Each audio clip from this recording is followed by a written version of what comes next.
Gather, veterans. It's time to join the fight. The long war begins.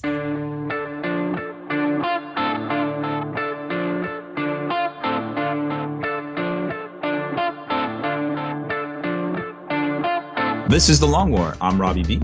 And tonight we have an extraordinary cast of fine gentlemen for you. We have our normal cast of characters, Kenny Boucher. Yo, dog. Stephen Four, a.k.a. Juice. Hey, what's up, everybody? Mike Haspel. By my actions, I honor him. V8. And introducing Kevin Armitage from the Basement Collective YouTube channel. How's it going from Canada? And we have J-True, the biggest arms in 40k. I'm doing curls right now. Literally. I'm getting huge. J-True, can you bench me? Like 6 of you. Let's at once. Yeah. I mean, I think I could bench. I think I could bench the entire podcast right now. It's probably false. Probably false. You haven't seen how big Justin Troop is. He's a giant. Oh, man. He's the biggest man I've ever seen. He is. He is literally the closest to the mountain that I've seen in it. He is easily the biggest human I've seen in person. Yeah. In all reality, he is a short space marine. Like Short that's true. space. Right? A short space marine. Like, what do they say? Like, space marines are usually like 8 feet or something? Yeah. So J Troop is just under that mark. You know, J Troop's like 7'11". I started smoking, and it stunted my growth. Thank God for that, I guess. I'm looking at the Space Marine photo. You know, the real bulky guy inside the armor, what it looks like. So that's him, but like a foot shorter. Yes. That's him before the Space Marine sarcophagus that they put him in. Oh, okay. Yep. Yeah, Oh. he is the truth. So, man, great to be on, everybody, tonight, and we're just off the heels of another great webcast where we went. I will say this: we went balls deep on the topic, and it excited me. Yep. The name of tonight's show is 40k PreGame. How do you pregame your 40k in your Beats laboratory? But like I said, we got a lot of special guests tonight, so we're going to talk a lot to them and find out what makes them tick. And we also have a great tabletop market watch because Haspel has been investing in a new game called Team Yankee, and we're going to hit him up real quick. But first, I wanted to get to some news on the new GW 40k FAQs that nobody seems to know what they are. So it's news that we want to report, but it's hard to actually truly report it. Yes, basically. It's a new type of news. Yeah, it's like stealth. It's like stealth news. Oh, it's like hipster news. Is it actually erratics, or is it just a reworking of the digital books? Nobody's really sure because apparently you had to have the enhanced digital version of the iBook, and apparently some of them were updated with things like links, like Haspel was saying in the webcast. But then some of them said they were updated with the December 15 errata. But nobody seems to be able to look through their book, and there's no definitive list until we see a physical paper copy or a PDF of it. Yeah. GW, solid work. Solid work, my man. Knocked it out of the park yet again, guys. Great job. And this isn't the first time that we've seen this. You know, do you guys remember J2? You remember going to a tournament back in the day when the Blood Angels book just came out digitally and whatnot, and all of a sudden the paperback copy did not match the stealth updated digital copy. Also, neither one of those copies matched what the FAQ said. I basically stopped playing that tournament because I had no idea what was going on. Yo, it's unbelievable, man. Like, it's just... We've said it before. We've said it 100 times. Just hire us. Yeah. Just bring the Long War in. Like, we've already learned that your entire organization is just a two-man system.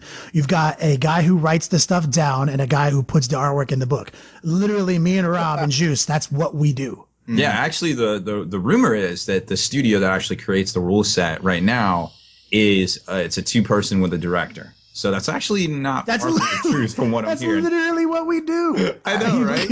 Who's the director in the three? I don't know specifically. No, of you three, who would be the director?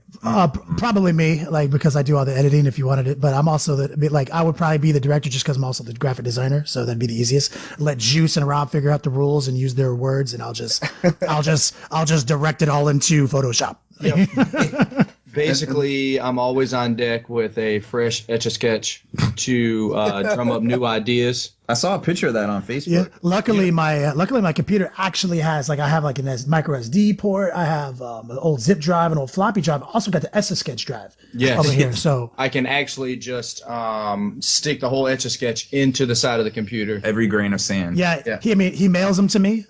We put them in fragile packages so they don't get shook up, because you know what happens when you shake an Etch-a-Sketch. Also, this is a good pro tip for everybody. This is the holidays. If you need to get something across the state, just send out carrier pigeons. It's faster. Yeah, it is. Flipping pigeons. I literally got a Drago model in from eBay that I bought from Carrier Pigeon today. Yeah. What same day delivery? It went through the warp. Is there big enough one to bring a Warhammer Tidy to me? Oh yeah. You need a cat-sized pigeon. Those are New York pigeons, the ones that. Yes. Yeah, and a quick aside, it looks like the ones that did get updated, even though I can't tell you what the content is going to be the main rule book, Astra Militarum, Dark Eldar, Dark Angels, Orcs, Space Wolves, and Stronghold Assault. And Chaos Space Marines, right? Yeah. Negative. I was waiting for the last army he's going to say is NIDS. So basically, all the books that came out from like May of 2014 to December of 2014, they weren't redone already. Yeah, because most of the other stuff is like, it says something like Codex Qatari, it'll say like Force Requisition updated, or for like the Grey Knights Codex, it said like updated the links. The links? You know, Do you mean the Eldar vehicle, the links? They got a links? No. Minor updates to quick links is what the Grey Knight Codex said. Oh, you mean URLs? Yes. I remember that so like for Craft World Eldar, it says data sheets updated, Force Requisition updated. So I think it's, the digital enhanced copies of the iOS version. Oh, you could play. You can actually, you can use it as an army builder. Well, that's playing too for us. That's what this whole episode is going to be about. That is. Well, and Kenny kind of broke it and has the high score, but some of us still play. Oh man! Speaking of high score, I've been playing that little Space Wolf tablet game. Oh, word. Yeah, remember last week we were talking about. Yeah. Remember, Hasbro was giving me all this intel on sweet, tablet games and stuff like that. So I've been playing that Space Wolf game, and it's fun. Like, I like the tactics. It's a very strategic, turn-based, free-to-play game. Has a pretty heavy. They want you to give them money to advance your character style model, which is the way you make money these days. So I've played through the campaign. I'm pretty much one of the other things I do that's not 40k is I'm a really good RPG gamer, and so I'm like really getting into it, playing it. Trying not to give them money. I'm trying to like hold that integrity over everyone else, and. So I've gone kind of as far in a campaign as I can go without giving them money. I was like, oh, I can't give them money. So I started playing PvP for the first time like 3 days ago. And I was like, well, this is something that's free and you can earn credits and experience points.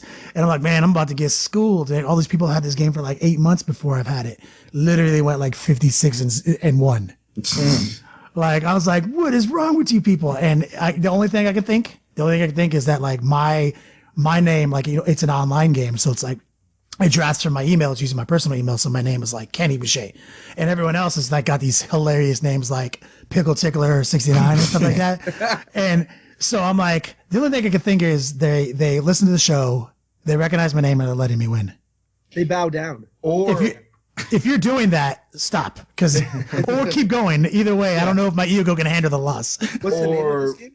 Space Wolf. Yeah, basically what's happening is all those other people are prepared to spend the money to not have to do PvP. one-on-one PvP.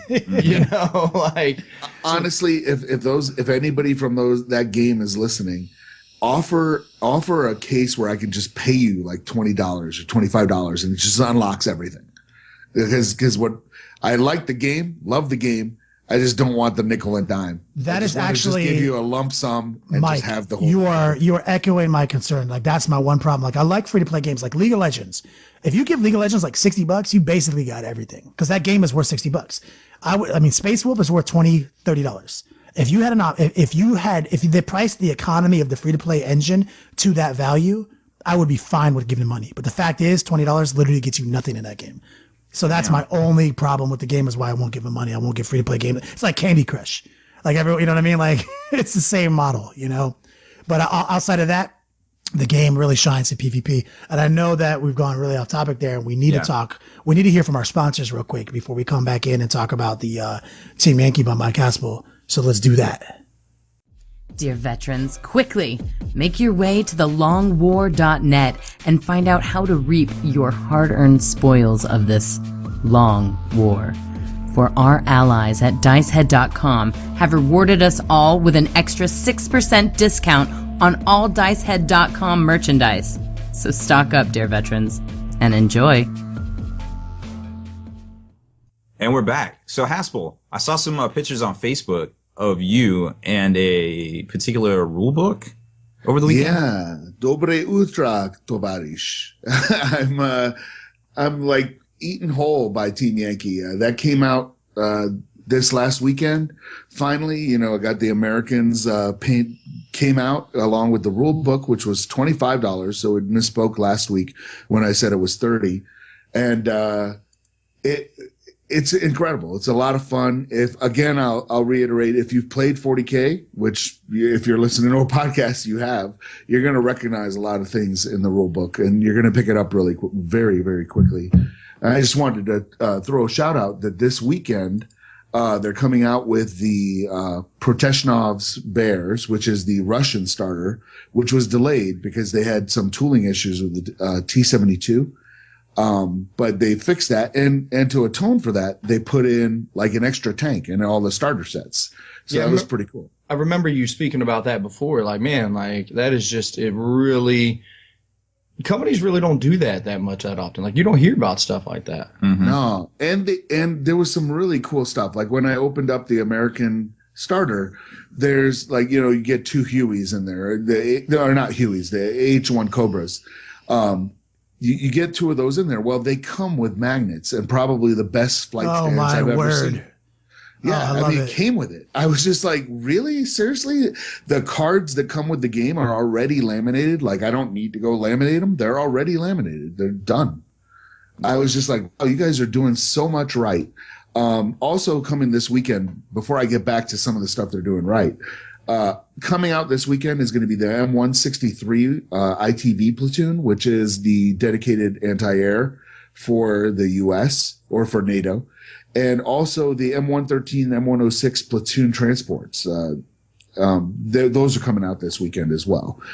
So it's going to be a decent release weekend for Team Yankee. But one of the things they're doing right, I mean, very right, is that they had their the creator of the game, Phil Yates, he actually put out a series of videos that coincided with the release of the game.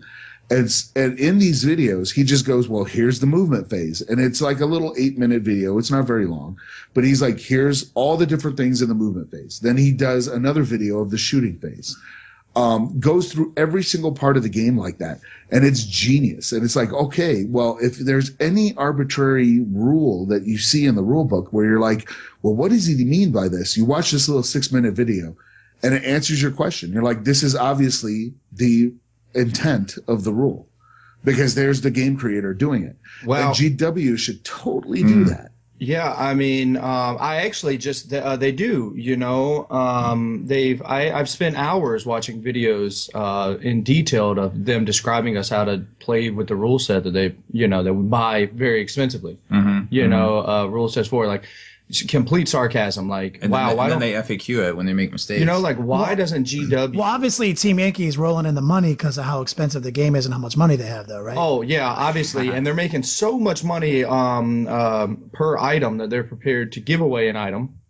When a release date doesn't happen. Yeah, because GW just the margins are so little GW that they just can't afford to do that. We'll wait for Team Yankee to bring out the Canadians; they'll be making even more. Oh yeah, heck yeah. What I love about this, man, and Haspel, like, I just want to hit you with a huge thank you. Like, this is what Tabletop Market Watch is all about. Like, you've been talking about this product for a couple weeks now and, like, slowly introducing it to us and giving us more info. Bro, I'm sold. Like, this is one of the games that just has me on edge right now, and I'm excited for, and I can't wait to see, and I will literally threaten people to play it with me. And the beauty of this is that we're getting it on the ground floor, so you don't need to play catch up and buy a whole army. There's literally, you can't buy a whole army right now. There's not anything out, So if you just buy the things piecemeal as they're released, then you're only spending like $30-$40 at a time, and it's great. Haspel, I don't know. I apologize for cutting you off, but I don't know if my gaming and my just in general like to do everything so hardcore psychosis. As we've known, I like to watch 9 seasons of something back to back. I feel like I've never been able to do that with something where it's like, let me just start out small. It's like, oh, it's time for a new 40K army. Time to buy every model now. Not wait till tomorrow. Don't don't do it responsibly. Don't whatever. Like literally overload myself. I got to click buy. Send it to me overnight. Pay for the extra shipping just so I can have it in my hands now. So I actually like that concept of starting on the ground floor, get in where you fit in, and taking it one step at a time.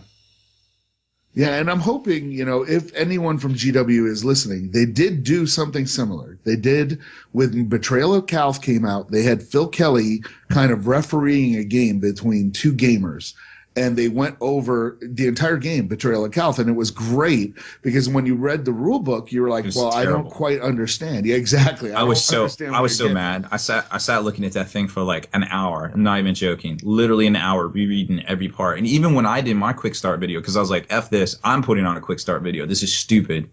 And then, of course, the very next day they put one out. So whatever, it all works out. But I even still got stuff wrong in mine. I'm so glad you put so much time into that.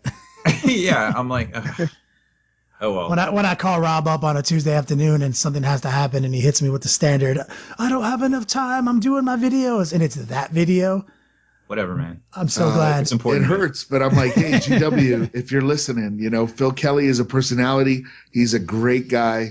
Throw him, make some more movies, man. So is Rob. It goes back to my previous statement. Just hire us. Yep. Just get us to do it. Rob had that video out a day before you. Well, you guys are slackers. Yeah, I know, eh? Is the game is that Betrayal of Calth worth trying? I haven't tried it yet. I have the box. Yeah, it's really good. Oh, it's fun. It's very quick. It plays quickly. Mm-hmm. Yeah, I did a test game of playing 1,000 points side versus side with 6 tiles on Thursday. Yeah, last Thursday, and it was fun. Like I learned a couple more points, to upscale it. You kind of got to change a few other things around. But see, we're even coming out with the up point expansions already. Expansions. Yeah. Like, come on, man, just hire us already. We don't even need a lot of money. Yeah, man, just you're making money. You're making bank. I just need enough money to pay for cheese and crackers. You know what I'm saying? So, Haspel, before we move on, can you give us a little more finalized information? Are these models out there right now for people to put in their hands? Is there a soon-to-be release date? When are other kits coming out? Like, what last bit of information do you have? Okay, so yeah, right now you can buy, like today, if you went to the local game store, you could get Bannon's Boys, which is the U.S. Army starter. Comes with, I want to say, 5 M1 Abrams tanks, 2 AH-1 Super Cobras, and it comes with cards, magnets, all the stuff you need to put it together, flight stands, and the rule book is out. Now, this weekend coming out, 19 December, is going to be the M163, which is AAA anti-air basically, and the M113s, M106s, which are the precursors to the Bradley. And then also coming out this weekend is the Russian starter, which, man, I want to say comes with, I'm guessing 7 T-72s. Oof. I'm not entirely sure about that. It might be less. And 2 Hinds. And the Hinds, the Hinds made me want to play Russians. I bought the U.S. starter, and then I saw the Hinds. I was like, man, damn it. Yo, is there a Rambo character to take out the Hinds with his bow? That is the moment in which Mike Haspel had realized he fucked up. Well, what's going to happen is I'm also going to play the Russians. Is probably what's going to happen. Can you do allies? Can you just do like a CAD with an ally? See the Americans with it? No. But it's funny you mentioned the whole CAD thing, because in the back of the book, and this is what I mean by, if you play 40K, you're going to recognize things innately. In the back of the book, they have like what is a U.S. armored division or whatever, and it looks like what the CADs are. It looks exactly an OG Force org chart. It's a Force org chart, and it says if you want to take this, you got to take this many tank platoons, and you can take this many A-10s and this many. And of course, the A-10s aren't out yet. You know, the BMPs aren't out for the Russians. Oh God! But all that is coming out, along with infantry and artillery. All that is going to be coming out, rolling out in the next couple of months. So it's and here's one thing that I love about this, and I got to say, as much as I love painting, this really sold me for Team Yankee is that we got a little bit of snow this weekend. So I was stuck at the game store. We closed the game store early, and we were just kind of sitting back because we weren't getting any customers. Everybody was snowed out in Colorado Springs.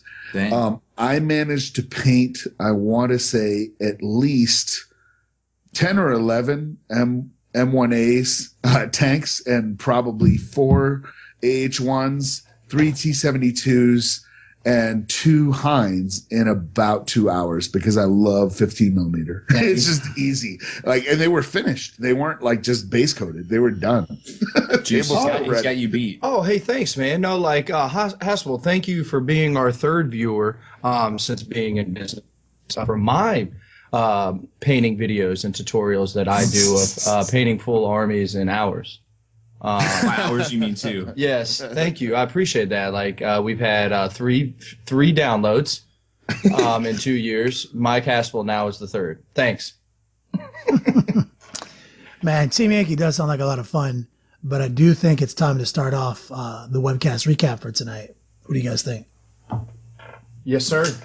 Yeah, we had kind of a light webcast recap tonight because folks were just talking about the holidays and just joshing and everything. But Jack Bandy brought up a question about whether we were starting to think about doing list reviews to discuss what lists submitted might be lacking.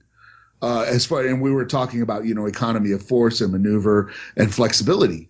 So what might some lists be lacking? That's what he was asking about. Yeah.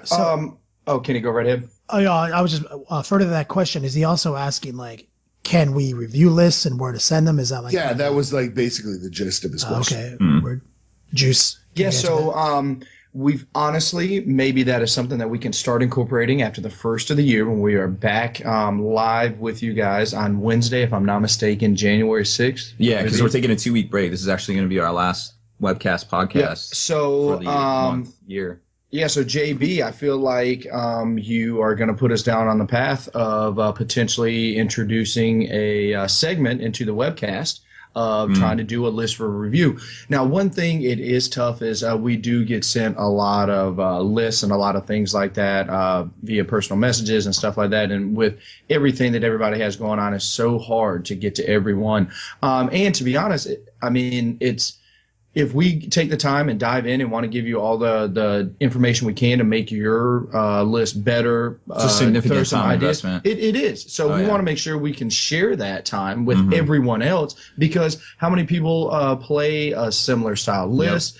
was kind of echoing some of those same ideas that can be incorporated and such. So this could be a good chance for us to, again, get back to the community and do some more list for reviews where we spend a little more time than hey, good job, I like it. I like what you did there with the vendetta or whatever, So that's a good point, because you're right. It is a significant time investment to review a list, and we're kind of in the business model now that anything we do has to be filmed, or has to be recorded. When it comes down to something like that, because it is part of bringing hobby back. We talk about it in our video. Where 1 + 1 = 2 is not what bringing hobby back is. That we need to find X, as it were. And finding X is if we answer these questions about this this list, we have to bring it to as many people as possible. As Juice had mentioned, there might be 100 people who play your list. We need to make sure 100 of them are aware of these points that we're trying to make about being more flexible, or tackling more challenges at tournaments. So yes, I think we should do it. Starting a new year, and it will be not at a rate that I think everyone wants. Everyone wants their list reviewed now. We might incorporate maybe kind of a giveaway style list review, maybe a competition on the Facebook page to determine a weekly review. I don't know. Yeah, something like that, because if not, it's also we don't want to seem as if we don't care if you submit a list and we're like, good list, we like it. you know, That doesn't help anybody. no, really, we want to make sure that again, trying to let you guys know our true thoughts. You know, It one way or is the super other. lame. You know, it's like, oh yeah, your list is good. Yeah, The end. Like, yeah. Well, I lost 4 games last week. Yeah. You're lying to me. I think whoever posts the best cat meme will get their list reviewed on the show. All right, so anybody who is prepared to challenge J Troop one-on-one to an arm wrestling competition, you get to choose left or right arm. J Troop is prepared to accept the challenge with either one. If you are even just prepared to accept the challenge, if your nuts are that big and or you got enough cojones or backing, Chutzpah. yeah, then we will put you at the top of the list to get your list submitted. Can I use both my hands? Yes, of course. You probably And I can will too. go left-handed. Yes. Sweet. I'm in. I am confident in the abilities of Yes. the 21 If you- and a quarter pythons. If you've seen the if you've seen the length, size, width of every You element of have this guy's 21-inch arms. I prefer when you describe how big something is that you use the term girth. girth is appropriate. And the girth of his arm is over 21.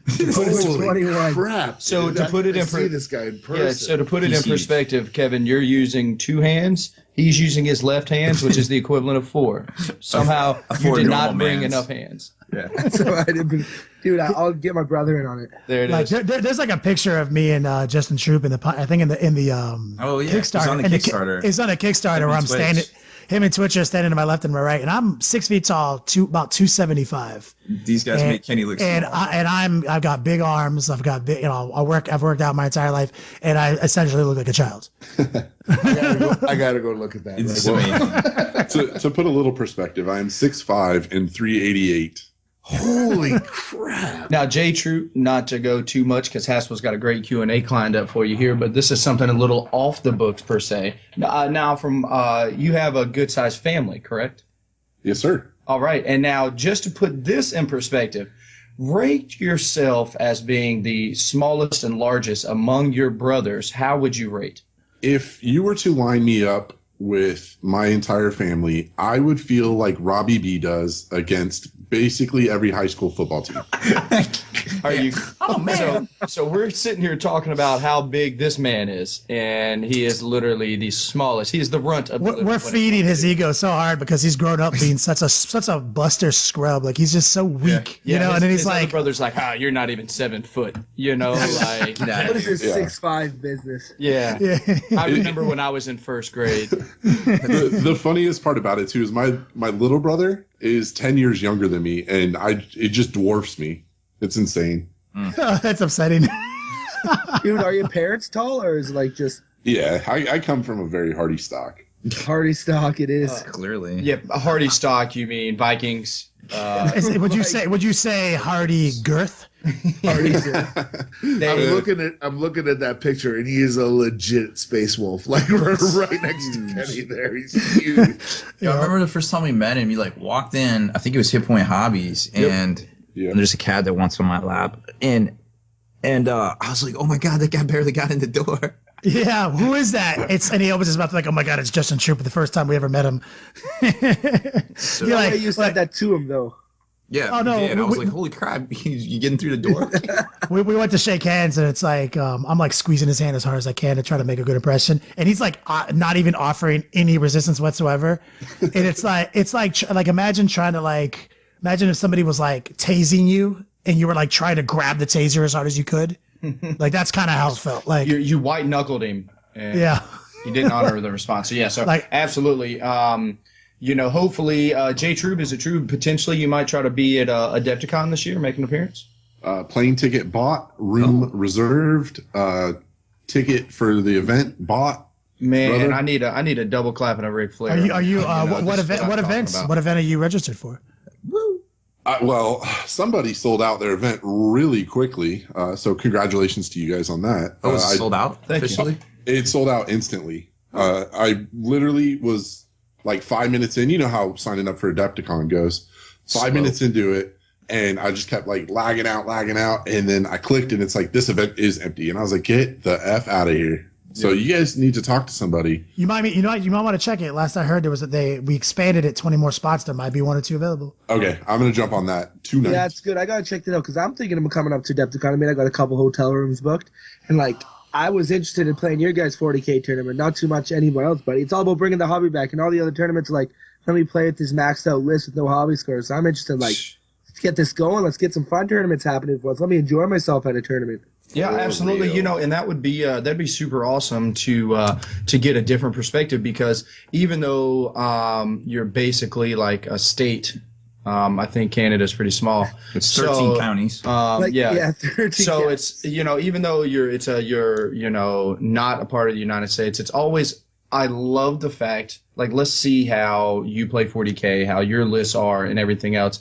You know, how the Aussies play, the Europeans, the Canadians, everything else. Like, I always love playing against everybody else like that. It's even, we've got a divide here in the States, East Coast, West Coast, you know, so that's the more people that are more diverse scene, I think, is can only be give us better intel for the following years.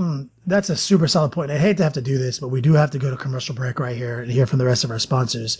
When we come back, we're going to have the, I believe it's the inaugural one-on-one with a hobby maniac Q&A by Mike Haspel, coming right back into it. And then obviously we'll get into the meat and potatoes of this episode and see where we go from there, because obviously we're insane and you don't know what we're going to do and how much girth we're going to provide. So. That brings all the girth. At least 21 inches. Veterans, have you been by thelongwar.net lately? New spoils are piling up. Sign up at thelongwar.net and claim your code to unlock valuable discounts at your favorite wargaming stores. Our friends at kingshobbiesandgames.com have added to that horde. An additional 5% off their already low prices. Sign up for free. thelongwar.net. Dear veterans, quickly! Make your way to thelongwar.net and find out how to reap your hard-earned spoils of this long war. For our allies at secretweaponsminiatures.com have rewarded us all with an extra 10% discount on all Secret Weapon Miniatures merchandise. So stock up, dear veterans, and enjoy.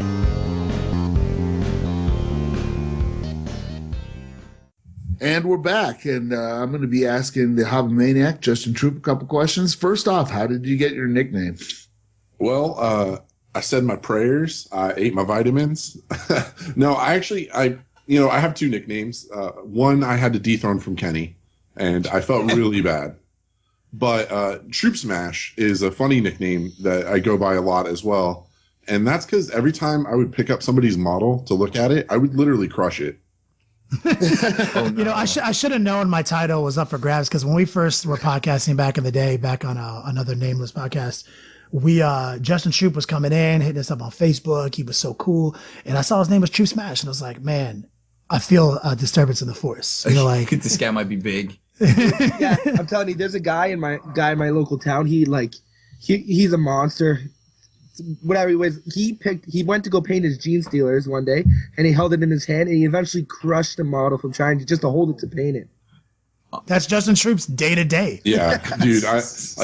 When I try to make the Space Wolves is my downfall. Trying to put those stupid little Justin Troop brushing his teeth. Justin Troop eating Thanksgiving dinner. Justin Troop taking a leak. All these things are hard for him because he could crush things in his hands. Yeah, well, I pee on my balls, but you know. That's the only one. I mean, he can't hold it. He can't trust himself to hold it. That's what I'm saying. Hey, at least you can see him, because I would say a good percentage of America can't even see theirs these days. Oh, don't get it twisted. He can't see shit past all that chest muscles and everything. Yes. I haven't seen that since I was 21. Dang. Penis joke. All right. Well, what is your favorite 40K army? Favorite 40K army as a whole, me and you, Haspel, I think we have an affinity. I do teeter to Space Wolves really hard as well, though. But I want to say Grey Knights. Oh, good man. Yeah, I want to say it's Grey Knights, man. Just Drago's a beast. I love everything about him. There's just so much fun. I'm right there with you, man. Right there with you. Dread Knights are just awesome. Model, fluff-wise, sweet, and I mean, they're just so good. I love the model of the Dread Knight only because other people hate it. So it's like when I beat you down with it, it's that much more insulting than it is. Oh, man. When I hear you whine in its name. Oh God, I love it. Like if I were like, it kind of reminds me of my my Kickstarter idea that we have to do eventually, the My Buddy Zombie Survival backpack. Where like if you're a big dude like Justin Troop and literally every one of your friends is smaller than you. So let's just use Rob Bear, one of his best friends. Zombie apocalypse strikes, right? And let's say, Justin's out there smashing fools, troop smashing, killing zombies, and Rob's out there doing his best to keep it down, but he twists his ankle in the first 3 days, because he's obviously not a Justin Troop size character. So Justin Troop now is presented with a pretty difficult conundrum here. He lets him sit there and die, eats him, or carries him through the wasteland until he heals his ankle. So by design, I have a survival backpack that also has like a baby carrier built into it. So like the backpack is pre-stocked with like first aid kits, liquor, cigars, tobacco, coffee, and of course the essentials, but also it's built in to have a frame around it. And also you can carry your buddy on the back of it and he can watch your back while he's injured. It's a baby carrier. It's got to be on the front. Or on the front, even better. Now I'm picturing Rob Bear strapped into Justin. Justin just walking around with Rob Bear crying on his my strong hand. So all the Nemesis Dread Knight is the My Buddy Survival Apocalypse backpack. I feel like you're owed royalties for this now. Like I pretty much feel like they owe me money. I've had this idea for Let's go back to Games Workshop paying you again. Yep. If they can make people pay them for stuff, like that doesn't make sense. So I think I could do it. All right, so if Grey Knights are like your favorite army, what was your first 40k army? Now, this one, I'm going to say as a collector, it was actually Dark Angels. I bought a couple kits of the Terminators, a couple of the Rogue Veteran kits. Really liked the aesthetic and the appeal of how they looked. They were still one of the worst armies ever. I mean, Ravenwing, thank God, is a little bit better, but Grey Knights followed up right after that, and that was right when they redid the kits too. I had a bunch of the pewter stuff, and I really loved the pewter stuff.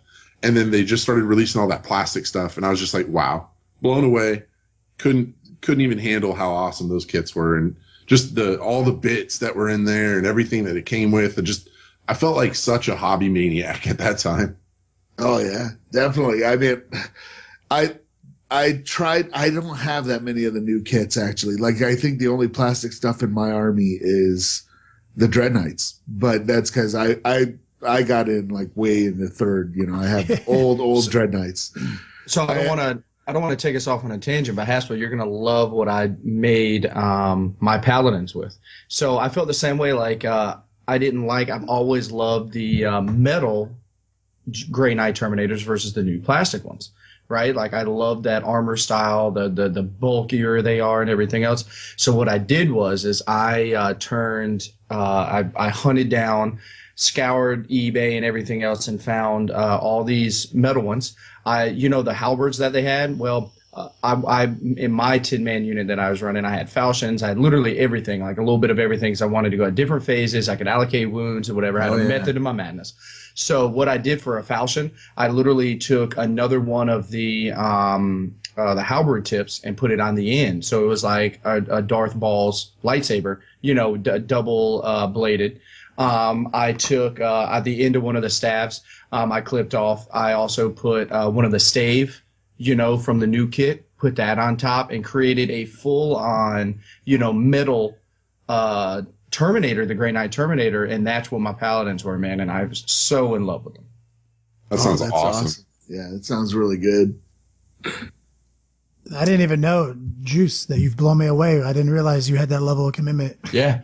No, I definitely took like 30 minutes. Clipping bits and put them in the monitor. He paid somebody to do it. No, true story. I did this myself. Now, Luke did paint the models for me. They were brilliant. He actually knew that I wanted to get into the Grey Knight, so he gifted me some of his originals. That's actually, I use, instead of Drago, I use Hector Rex from to fit, because you know how Very Hector's nice, armor matches very that old school Grey Knight Terminator armor perfectly. So he's a fresh model too. Yeah, he's got that storm shield. He's so beast. He's got great rules right now too as his own character. Yep. Yeah, that was my Mordrak was Hector Rex modified with a hammer. That was all you Grey Knight silly bastards all thinking the same. I just bought. I had bought Hexer X, and then I was gonna get it. Well, I don't paint, so I'm Jews. I'm in the same position as you, so I send my stuff out to get commissioned. So I bought Hector X.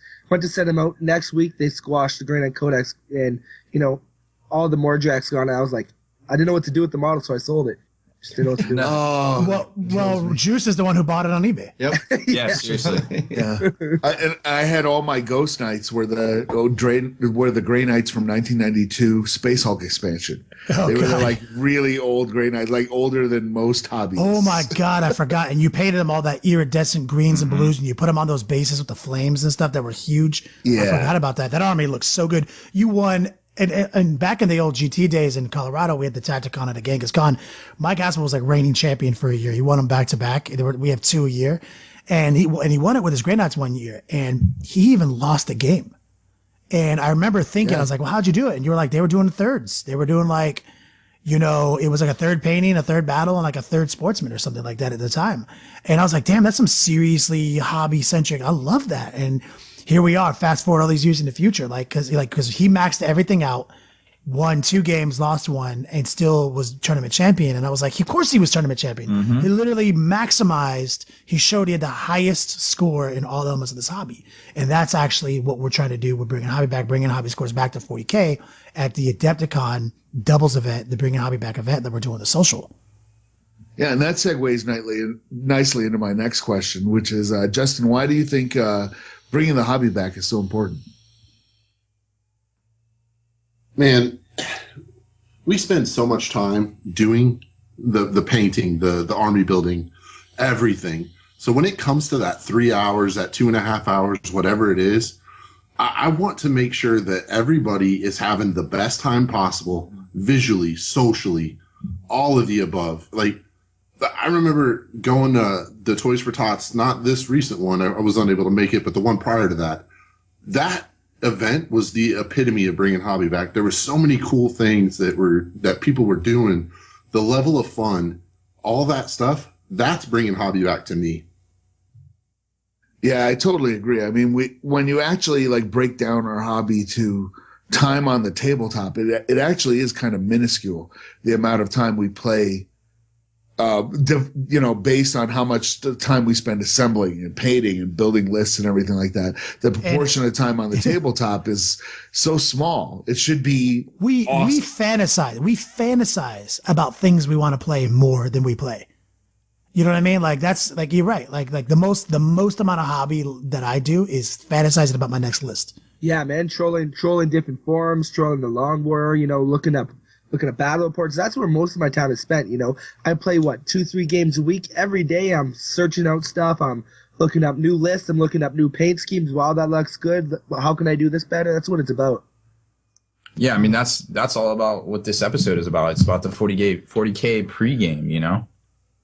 There's true and before we story. get into that, I just wanted to ask Justin if you play any other systems other than 40k. I do delve in a few. I love X-Wing. I think it's great. Very fun. Sit down 30 minutes, crash into stuff. It's such a good time. I don't play it seriously like a lot of people do. I know that the tournament scene of that is really popping. But I'm actually, I'm a board gamer, man. I love all kinds of board games. And Zombicide, Black Plague is coming out. And I just got my shipment. Do you guys need a room? You're speaking Mike Haspel's language. Yeah. Let me tell you. I don't know if there's a room outside of Mike Haspel's secret Beats laboratory in his man cave that can support the girth of your guys' bromance right now. Yeah, dude. I love all the renditions of Zombicide. Sorry. All kinds of games like that. I back all kinds of Kickstarters that are like that. Unfortunately, most of them, they don't get the recognition that they needed, and that sucks. Because some people out there, man, they have some really good ideas, and it's just it just doesn't come to fruit, and it's so unfortunate. But they should have made a cat board game. That'll get recognition. Oh my goodness, all day. Didn't they get $1 million for that one? Like in the first hour? Oh yeah, it was exploding cats or whatever. Oh, the exploding cats, the NSF version or NSFW version. Yes. Is that what? Oh yeah, my it's God. a big seller in our store, believe it or not. It was huge. Like the first hour, it got like $1 million. They're like, wait, what? And then they're like, what do we do from here, man? What do we do from here? How do you do $1 million stretch goals? You don't. You buy a silo, you fill it with coins, and you do the Scrooge McDuck diving board swimming. Yeah. I'll be bringing a couple of games to Adepticon to try to teach these heathens, other systems than 40K. Yeah. Well, I mean, Appreciate your efforts. I'm sitting here looking at Zombie Side. I have the game, played it a couple times. Risk 2210, some Munchkin, Once in a while, I delve in outside of Games Workshop. Oh, you guys are such nerds. Yeah. Unfortunately, I can say that with an open heart. Like, I am the biggest nerd on the planet. Literally. You're literally Quite possibly. the girthiest nerd on the girthiest nerd on earth. Well, anyway, Justin, it was so great to interview you today and have you. I know you got some obligations you got to take care of tonight. I don't want to take up too much of your time, and I do want to get into the meat and potatoes of the show, but I am very grateful for your time here, and I think we all can say thank you. Absolutely, Jay True, man. It's always love spending time and talking with you, brother. Can't wait to see you soon. Yeah, I appreciate you guys having me on, for sure, Have a good holiday, dog. Love y'all like brothers, man. Absolutely. Talk to you later, my man. And we're back. So we're getting to the meat and potatoes time for the show now. And today we wanted to talk about, obviously, it's, the title of the show is 40K pregame. And it's basically, being in your Beats laboratory, getting your army all straight, the look of the army, the feel of the army, and most importantly, the tactics of the army, getting that high score on Army Builder that we always talk about on here, right, Kenny? No doubt. Army Builder, high scores. Basically, that's what I do. And so I spend a lot of time there because, being a commission painter, being the editor of the Long War, doing these podcasts mitigates a lot of the a lot of the time that I, it takes over my life. And so I think a lot, and I go to these tournaments and I play with you guys. And we went to that Toys for Tot event down in Southern Pines, Aberdeen area for Hit Point Hobbies. And that was a lot of fun, man. We got to try this new format with the battle reports. I spent a lot of time talking to Juice and Rob and Haspel on the phone. But this way, on my new LG V10, I have this second screen experience where I can put 5 contacts. You guys are 3 of my only 5 contacts. Oh man, you know what I'm saying? Literally, I talk to you guys all the time. So I got to thinking with the 4 of my other 5 contacts with my brother, David. We talk about him a lot. He's a scrub, but I love him, but I hate him. Literally, he's the worst. Tell about the T-shirt you got for him. I got this amazing shirt for him for Christmas. Called The World's Okayest Brother. And I ordered it at 4XL, knowing that he's probably only a single XL, but I sent him a gift card, was like, yo, hopefully this fits you and it's not too tight. That's our relationship. But he always gets my mind going and he always, sends me in the right direction. So the thing I was thinking about a lot this week was this pregame element. And what percentage, this is all about bringing hobby back, what percentage of the game tactically is before you actually play the game? How much of it's in Army Builder? How much of it's in your thought process? How much of it is in your combo building? How much of it is in your first 2 turns of the game? I made this army so I can do this, and then I can move here on turn 1 and then charge them on turn 2. How much of it is that? And I would say 60 or more percent of the game. Are we talking we want to win? So how much of the percentage is us setting us to win, or how much of the game, or how much of the time spent is us setting up, so we can have a fun game, play competitively, but still, do all right? I'm so glad that you asked that question. And actually, it's you've actually helped me organize my thoughts because we had a really successful webcast on this subject. So that's going to take me right into the leveling process. And I'll bring Juice in here in a second because he has an amazing story that is kind of a firsthand experience, which kind of spurred me to this thought process. So we're talking specifically from the purpose of going to tournaments and winning games. And that is, in my opinion, and I think many of you guys will share this with me, is why we do this. Everyone started the game with a purpose. We all started because we saw those amazing Grey Knight models, or those amazing, for you weirdos, all those Grey Knight models. But for us ballers like me and Rob, it was chaos. We saw these great models. We said, level 1, benchmark 1, we want to get our first models. My first army was chaos. Well, then I will change you over to the category of winners. Oh, man. So us winners, we said, hey, I want Abbott on the spoiler. He's so amazing. Well, then you learned there was a game. And then you said, I need enough models to play a game. Then you played your first game. And you're like, you know what? I need to paint these models because everyone else has painted models. I want to paint these models. So you achieved level 2 when you painted your models. Then you were like, you know what? I want to win a goddamn game. You know what I'm saying? And then you worked your ass off to win a game. And then you finally started winning more games than you lost. Then you were at like level, 10 now. And you were like, you know what? I need to go to a tournament. I need to have my first tournament experience.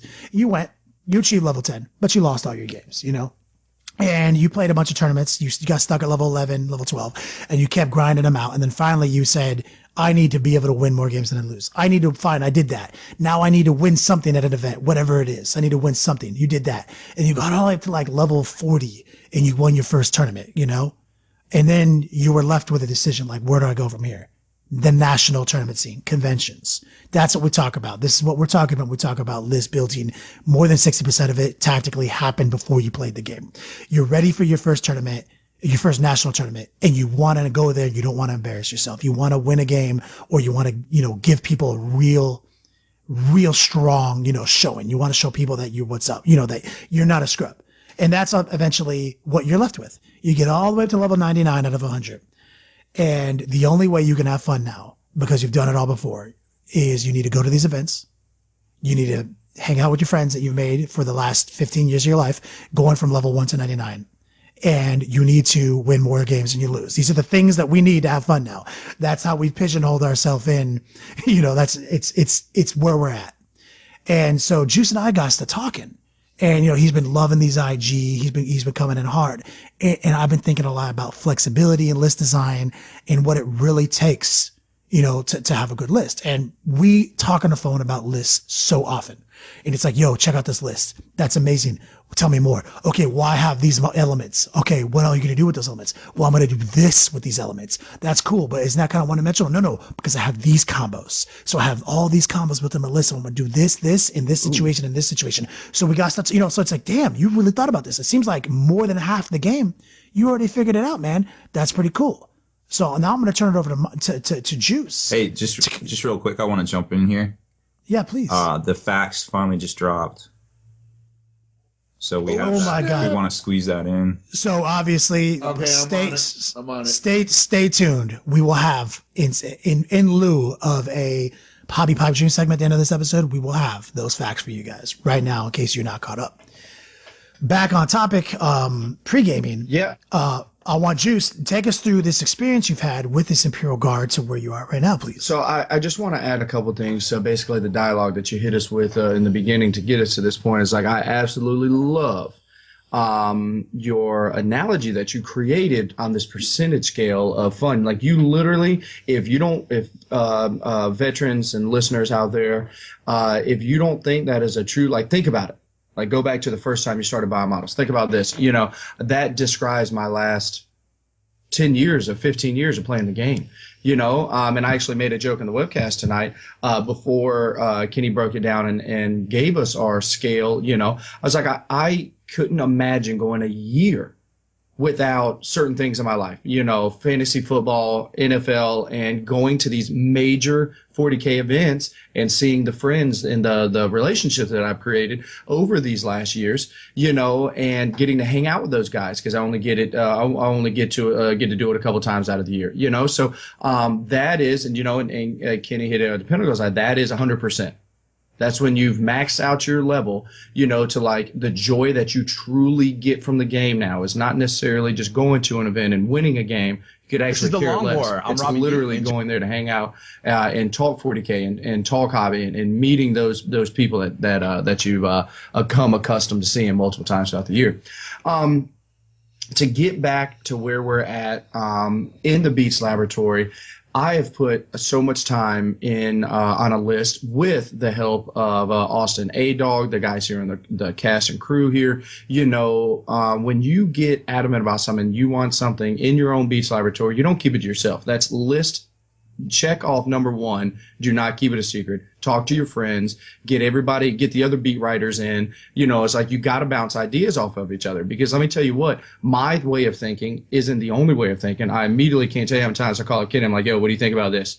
up. And because his 40K mindset is different than mine, he immediately thinks of something I didn't see immediately. You know, I would have had to play a game and do trial by fire to let this happen. So either way, I get some of the best minds in the game, and we are just literally. So you're saying use the network that you've built. Absolutely. Like, you can't know everything, you know, like, so you need to call people for their expertise. Like, hey, look, this style of list, you know, I'm thinking all day, every day. With the list. So I want to start at the beginning. My Astra Militarum list that I created was in conjunction with Austin's list. We put our two minds together, his style versus my style. I love Chimeras. I love Rhinos. I love power sliding, pop and smoke, some old school 3rd and 4th edition tech. You know, it's still there. I still believe in it, and it works. I did really well with this less optimal version of list at the Atlanta GT Warzone Atlanta. I think I took 12th overall out of 80, and these are the only 3 games that I ever played with it. The only games I had in that wasn't Beat Laboratory talking, you know, or army building or whatever else, was the 3 games that I played in Atlanta. So to cut you off real quick, that's something we didn't talk about in the webcast. By attaining level 99 to 100, and then using your network of friends and bouncing these ideas off each other and utilizing the full force, like learning that more than half this game, you know, is in your mind. Absolutely. You were able to go to an event, not playing one game prior to that, and you were able to get in the top 12. Absolutely. Yeah. And that's, you want to know what? I can't take credit for that. I can't, you know, I couldn't have done that without the support and cast of, you know, you and Robin and Austin and other OGs of the game that you talk to. If you don't use the weapons that are at your disposal, it's your own fault, right? You know, like, so either way, so that's exactly what I did. So I'm thinking, you know, hey, does this unit fulfill this need? And I'm going back and forth. So, but guess what I put myself into? Because it was my first go at it, and because this and this, and it fulfilled what I wanted, and obviously it did well, but you know what? It was stagnant. I had my 2 squads of Wyverns. I had a squad of Thunderfires. I had Pask.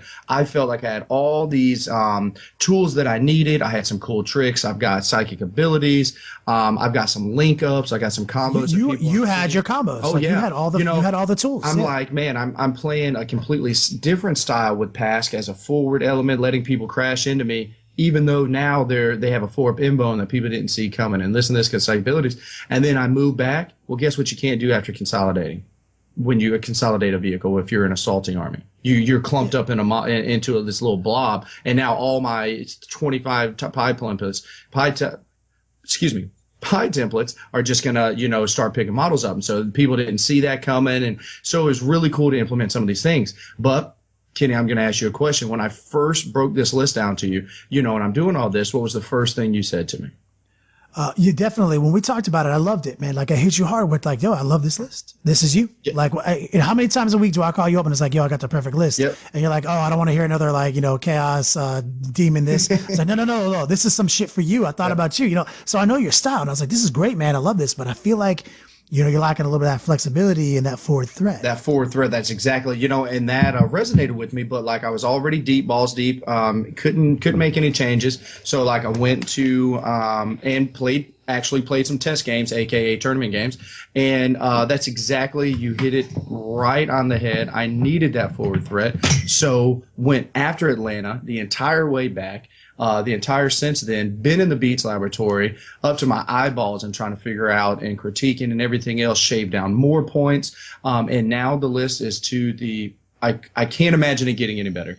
I don't feel like there's any flaws. I've added in a Lancer. I've added in a Void Shield Generator, the Conclave, a Mana Core that's a sleeper element, an additional Wyvern. I mean, it's just unbelievable.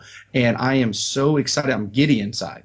You know, like a hobbyist, like, think about it. When was the last time you were truly, truly excited about a list?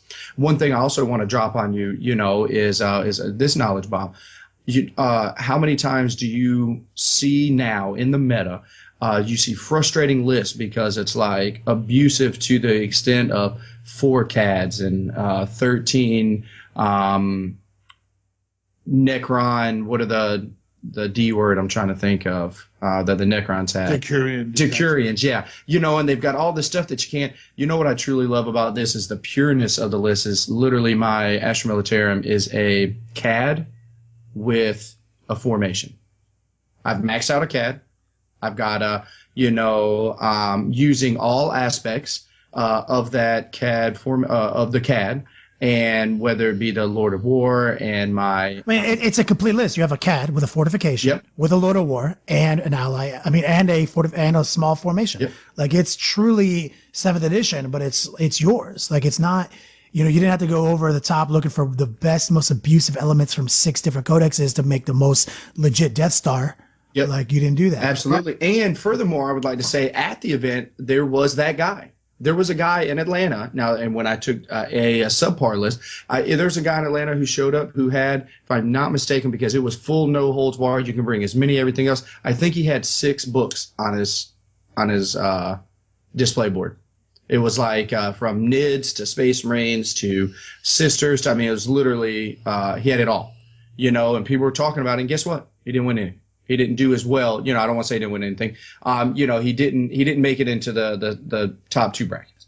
So just because all those tours are out there doesn't necessarily think it's the most competitive. If you disregard that early 60%, like the 60% is the pregame is what we're talking about. Like more than 60% probably is this, and you have to utilize these tools. And I saw Kevin was trying to get a word in, man. Kevin, what do you got? So here's my thinking, man. My thinking is like the guys who would take those lists, who go online, Google best Eldar list or best Eldar unit in max, they don't do that 60%. So when they go up and they say, yeah, my army's going to do well, and they come up against a situation where, well, hold up, perfect counter my army, they don't know how to like change up the strategy. They don't know how to, most of the time, don't know how to change it up so they can factor in. So that's the reason why these guys that have these lists that should be winning aren't actually winning.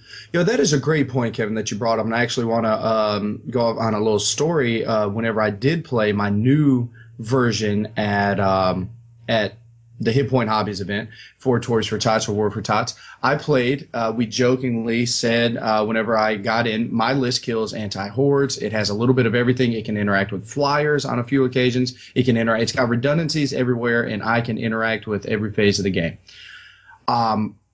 I put my army list down.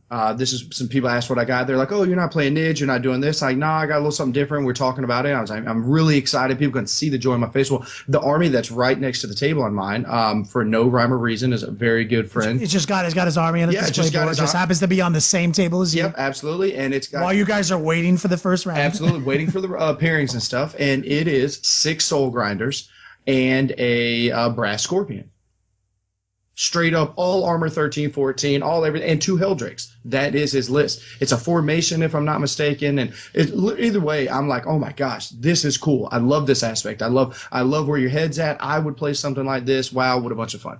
So, but they're like, well, Juice, what would you do? What would you do against this? And I just laughed. You know, I couldn't pull out my iPhone and go to my contacts and be like, on day 154 of the Beats Laboratory, I dove into what I would do if I faced 6 Soul Grinders and a whatchamacallit. So I'm laughing. I'm like, I don't know. I tell you what I'll do. I'll get invisibility for my Lancer and have him just go around and punk all these guys down, right? And I laughed it off and kept moving. Well, funny enough, Richard is the guy who's listed this. We play each other round 1. On the table that we're actually sitting at. So we're laughing. So I said, Rich, just so you know, man, I got a little game plan. I'm just getting visibility and do this. So we're rolling up. He's doing his thing, his pre-game stuff. I'm doing mine. I'm writing my stuff down. And I looked at him. I said, well, Rich, let me tell you what, I got to get a new plan. And he's like, what do you mean? I was like, I didn't get invisibility. So I was like, cool, here it is. But I didn't just fold down. I basically only have 2 units I can interact with him. I have Pask and the Lancer. So at the end of turn 2, I literally have those 2 units left. All the other stuff has been nullified or useless, and I was able to bang down a major victory. I think I did get max points, excuse me. And just because I found a game plan, saw what I needed to do, and utilized the models that I had to go with that, I didn't. And you know what? I didn't choose that. Brings us into the major point, though. Like, you were able to use your network and bestow flexibility on your list. And flexibility is the ability to deal with situations you could not see. Like that 60%, there's still another 40% of this game. And because you were able to, through that 60% of your time and utilize your network properly, you developed a list that was flexible enough, regardless of any preconceived notions, that could address and make the best decisions with every turn possible and still pull out a win. Yeah, 100%. And, you know, if it wasn't for that, if it wasn't for having that Lancer, if it wasn't, I wouldn't even been in the game. You know, if I was a stagnant shooting army that only, you know, my Beats Laboratory big thought was like, oh, all I got to do is deploy my models and shoot. And my target priority is my main goal. That target priority doesn't matter if you don't have the tools that you need turn by turn to make shit happen. Exactly. And that's what we're talking about. So like the moral of the story is no matter what you think about an army, if it's flexible, you can win games with it. If you put that time in there, if you leveled up, if you've made those milestones in your career as a 40k gamer, you know, and that's what I want to talk about. Gun lines. Initially, you had a gun line, and gun lines are a very popular way to play 40k. And I believe now, having talked to you guys and thought about all this a lot, the reason gun lines are effective, or not effective, they are mildly effective, but the reason they're popular is because they have the highest success rate of implementing that 60%, that game plan. Like you said, I'm gonna line my army up and I'm gonna just do target selection. I'm gonna do target priority. Yes, and you'll be able to do that more often to some degree of success than you will fail at that. The problem is ultimately that army is not gonna win a major tournament. It might win some local stuff, but you go to that national scene when you hit level 40, I believe it was. We talked about me and Juice. Is once you get level 40 and you go to that national scene, you're not going to win games with it, and that's because gun lines don't have flexibility. No, you can't win without flexibility. Eventually, you're going to have to start playing with tactics. You know, your plan is going to get spoiled. Somebody's not going to do what you want them to do. You know, they're not going to deploy in the manner in which you want. Sometimes people are just going to make some saves that maybe they shouldn't have.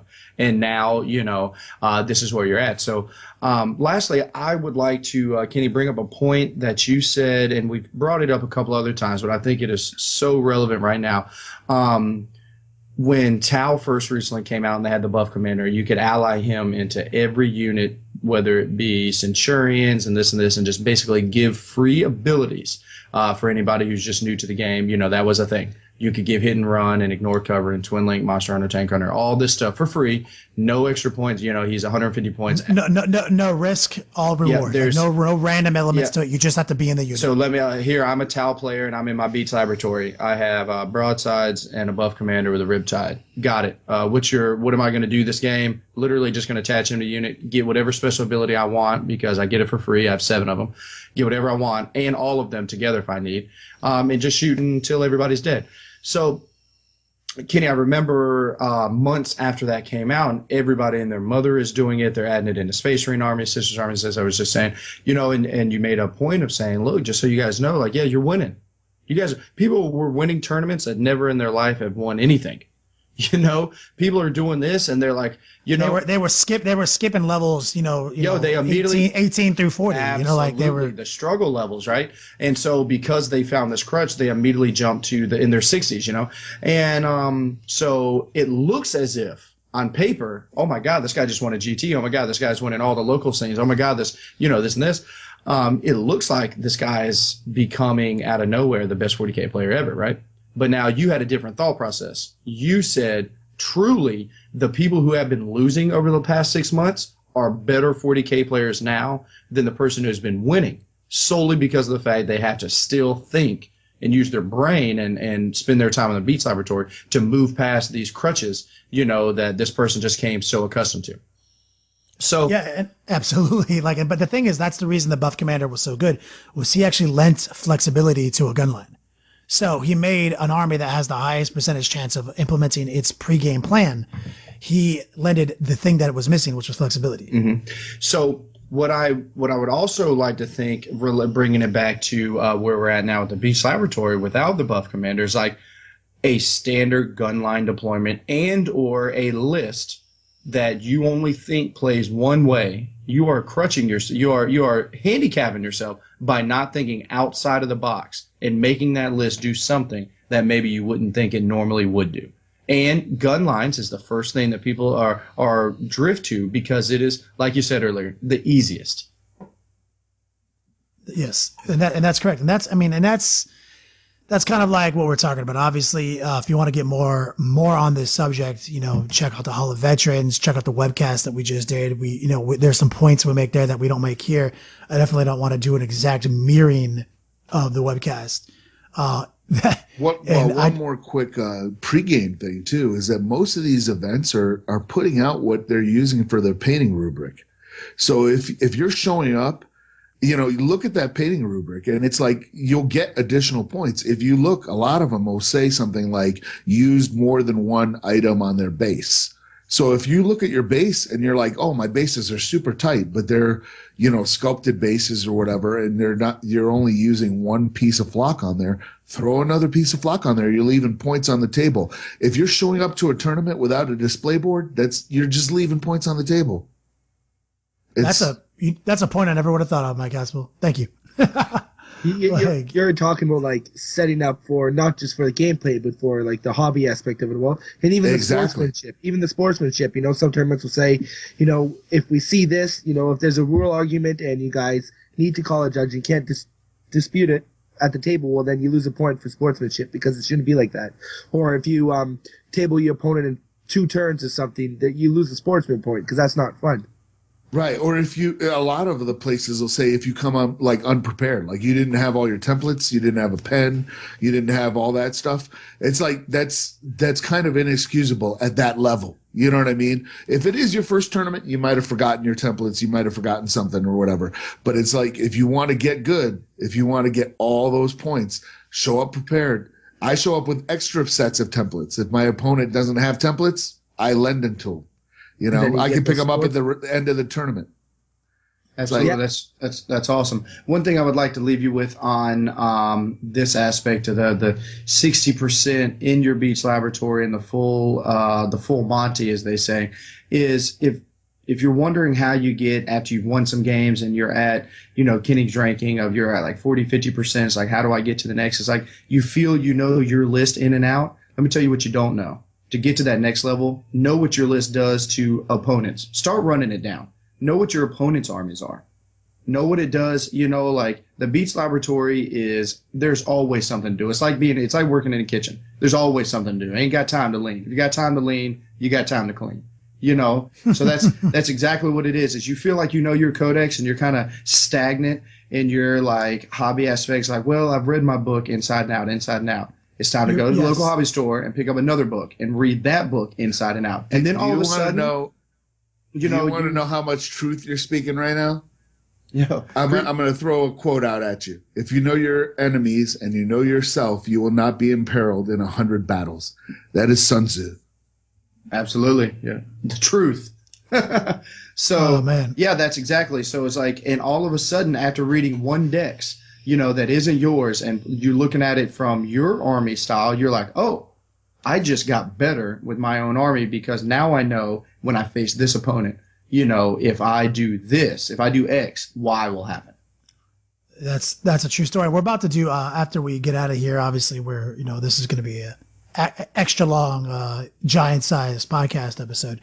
We're about to go and, start cutting some of the voiceover Madden style calling of the last 2 battle reports in the Insider Tournament Players Mind series that we're doing that we're going to be leaving you guys with for the rest of the year.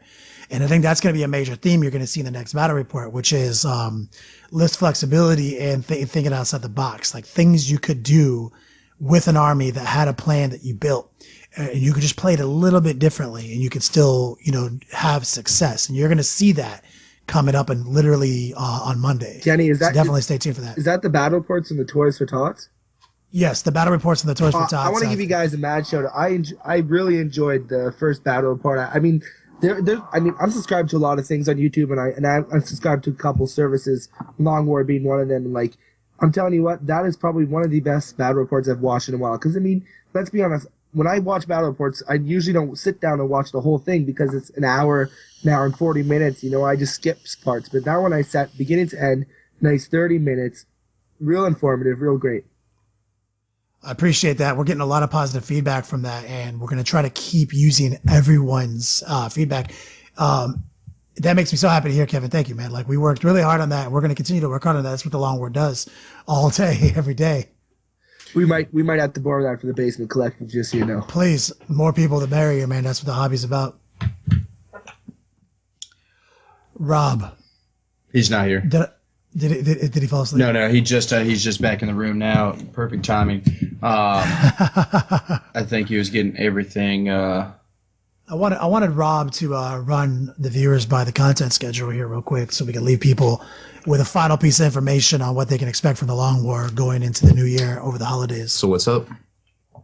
Do it. Run us through the content schedule going into the holidays, my man. Oh, all right. So coming up, this is our last podcast webcast for the year, I guess, basically. On Monday, we'll be dropping our normal battle report, and the following Monday as well. So the Monday before Christmas and the Monday after Christmas. And then we'll be back on the 6th with a new podcast webcast. We'll also have, that week will also be, I think it's the 30th or something, that'll have a battle report too already. So yeah, we won't miss the battle reports. Nope. We're gonna take a break from the tutorials for a little while as we do our holiday stuff and get ramped up. And we are definitely too excited. We did debate, interrupting the battle reports, but we really wanted the three game series to be back to back, to be fresh in everyone's mind from the Toys for Todd event. And it is exhilarating stuff. And we have another solid hour of work to do right after this to get all those done for you guys. Yep, definitely. So I just wanted to touch on the PDFs, the 40k FAQs that just dropped. It seemed like the only really big thing in there was they fixed the whole Dark Angel character on a bike thing. That's good. Oh, yeah. Great. That was the thing. So they can all be in Ravenwing as long as they have a bike. They have the ability to get a bike. I was checking out the FAQs. There's not much new actually, other than that. Nope. No, it was a little disappointing to be quite honest. Yeah, there's like maybe 15 total changes out of everything that was changed. I mean, does being in Synapse range for NIDS make them Eternal Warrior? I don't think they got an update, dog. They didn't get that? So you're telling me that they did give us the ability to roll on Biomancy again, right? Yep. That's what you just said? You heard it here first. Kevin, it's roll on Biomancy. Play something other than just Hive Tyrants. Yeah, Kevin, I'm going to need you to do me a favor and to hack into GW server and go ahead and pencil that in for me, bro. Yeah, well, I mean, I'll use my Canadian skill right there. I'll apologize enough so they can let me in. Obviously. those guys, those Canadians, they're such nice I want you to know that I was going to try to make a joke that all Canadians are obviously cyber terrorists and things like that. And then, of course, before I could even say it, Kevin does the truly Canadian thing. And he's going to apologize his way into... I'll call up and I'll be like, yo, I'm sorry, but... Listen here, man. Tyranids need some help other than Hive Tyrants. Do you mind just giving me the passwords? I'd hate to go through your system and do it myself, so just hook it up. Nothing will be done. It'll all be good, and we'll be good to go. You like send everyone in his family like gift cards and gift baskets and stuff? Instead of sending them their dog's like ear in a basket or something, send gift cards. Oh, love it. Bold move, Cotton. Mm-hmm. No doubt. So it's an interesting time for the hobby. So. I guess that's about it, huh? We hit the end. Guys, we're gonna miss hanging out with you for a couple weeks on Wednesday. I am. Yeah, the guys, this is great. I cannot wait to do this again. Hopefully, and like I said, definitely go check us on YouTube if you get around to it. Check the Long War out. Great guys if you haven't subscribed yet. Oh, definitely got to check out the Basement Collective. They're going to be aiding us in some exclusive content. We've already got a couple videos out from them, and you can expect to see some articles and some new videos from the Basement Collective here coming soon. And do not hesitate to subscribe to them on YouTube because, like I said, they are doing one of the things that is one of the hardest things to do, which is put out content consistently. Yeah, I feel that. Just so you know, guys, it'll be about a month where there's not much contact. I have to get surgery, nothing major, but I can't talk for a month. You are literally dead to me. Do not subscribe to the Basement Collective. He's going to let something simple like getting vocal cord surgery interact with his ability to talk. Yeah, I know, eh? Well, they said if I talk... You should apologize for that. Yeah, seriously. Yeah. What a casual. Actually, the funniest part about it is the reason why I have to get surgery is because I overused my voice in the first part, so it's like karma. Oh my goodness. Well, good luck with everything, dude. Yeah, absolutely. And I can't wait for two things. A, for you to get your voice back, and then B, to get you under Mike Haspel's spotlight of Inside Hobby Maniac, so we can get some more inside information on what's in the mind of a Canadian. What's the Definitely. Canadian? Dude, there's penguins, maple syrup, and igloos. That's all you need to know. And a fellow Grey Knight player, though. Well, I have Grey Knights. I have Dark Angels. I have Blood Angels, Space Wolves, Inquisition. I'm starting Eldar, though. My first Xenos faction. You literally just named all the bad guys in the Yes. universe. Like, why don't you have any of the good guys? Well, hold up. Like Tyranids. the Tyranids. Well, I had Tyranids. Tyranids were my second army, but we'll save it for the interview. But right now, I'm painting my first army, which is actually Eldar. So caught some tips from Kenny there. He hooked me up, watched some of his videos, and got some sweet fades going on. Some purple to black fades. So It looks good. You sent me the picture. Definitely post them up on your guys' Facebook page. But definitely don't want to take up too much of you guys' time. We got to do some stuff after this. Yep. So, Rob, tell them where to go and why.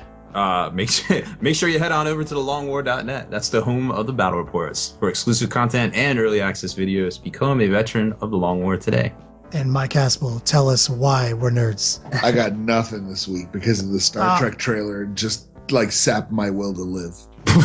There it is. there it is. Star Trek sucks. Got Still it. sucks, even with JJ gone. Oh. What does it mean to be a veteran of the longwar.net? You are the first in the door to all exclusive content, and your clearance will be raised for the earliest access. You can enlist for free. When you're a veteran of the longwar.net, you are the front line to bringing hobby back. Join our Hall of Veterans at thelongwar.net. Deleted scenes, bonus content, and all the interviews and post-game wrap-up videos can be located in the Hall of Veterans on thelongwar.net. Visit thelongwar.net today and try a week completely free with no strings attached. That's not all. Thelongwar.net is also your hobby resource for exclusive early access with an ad-free experience to all your favorite videos. Members of the Hall of Veterans gain early exclusive access to multiple hobby videos,